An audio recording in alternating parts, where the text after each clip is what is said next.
Isn't he the one that DJed ISS? He might have DJed. I'm not familiar. I'm pretty sure like 4 years ago he DJed on the space station. That sounds incredible. So the question is Joe Acaba an astronaut DJ? I can't say for sure. I do know something cool about him. Yes, he is. Oh, we have it confirmed. Thank you. Thank you very much. That's amazing. Yeah. So unfortunately, my entire interaction was very just observational. So watching him as the plant scientist guided him in starting this new crop. So I didn't get to do any personal talk with Joe. But he is an educator, which I find very cool. So Joe is one of 3 astronaut educators on board the space station right now. So previous school teachers who became astronauts as part of a new NASA initiative to create more opportunities for educators. So, yeah. I have a follow-up question. Yes?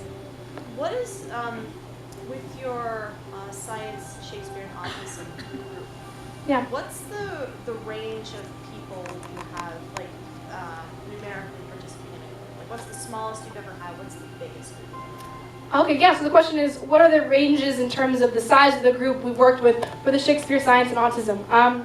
So probably the biggest group of students I had was maybe 25 at one time, which is larger than ideal, just because it's harder to give each person an individualized experience that way. I've also done this with as little as 1 student. So yes, I had definitely had a session where we started out with more, and then kids got picked up by their parents, and by the end it was just like 7 teaching artists and 1 kid, and we had a good time. We all played the games together, so it's kind of, I think one of the beautiful things about it is the teaching artists just let their guard down and just play and let themselves look silly, and that allows the kids to open up and do the same. And so really any size group you have is one worth working with. Yeah, great question. Yeah, over here. How did the blind astrophysicist lose her sight, and what are the safety precautions that follow from that?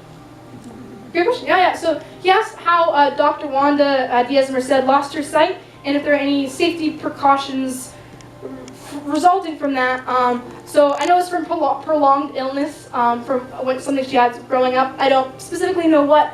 And in terms of safety precautions, I don't think there are any. Can you maybe expand on what do you have in mind?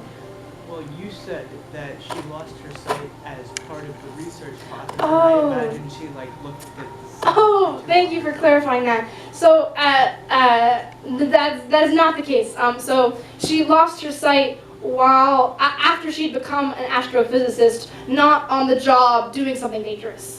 So thank you for clarifying that. That was confusing the way I worded it. Yeah, so it didn't have to do with the job. She just lost it after she was already an astronomer, so she knew she needed to find a way to keep doing the research she had already begun. So that's what I intended to convey there. It was didn't have to do with the job. So yeah, great question. Yeah.